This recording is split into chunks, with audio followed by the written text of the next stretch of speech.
तुम्हाला तर मी एका व्हिडिओमध्ये सांगितलेलंच होतं की मी मेसचे टिफिन बनवत असते, तर काल माझ्याकडे आणखी 3 मेसचे टिफिन आले, पण एक जण गावाला गेला होता म्हणून मला 2 दिवस 2च टिफिन द्यायचे होते. म्हणून मी आज स्वयंपाक करायला उठली आणि स्वयंपाकाला लागली. भांडे वगैरे मी रात्री जेणेकरून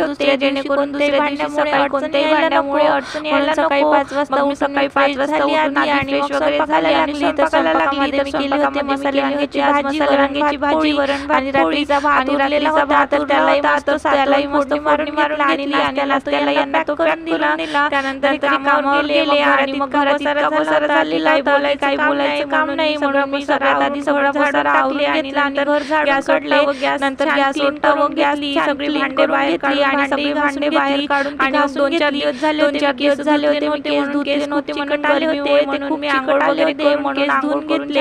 आणि मग राहिले होते आणि मग मला भूक लागली होती, कपडे धुवायचे होते म्हणून जेवण करी आधी जेवण लागेल म्हणून आधी कपडे वगैरे म्हणून मग आधी कपडे धुवून जेवण केलं आणि मग मी 5 वाजता मला झोप येत होती म्हणून म्हटलं थोडा वेळ आराम करून घ्यावं, कारण नंतर मला दळणही निवडायचं होतं.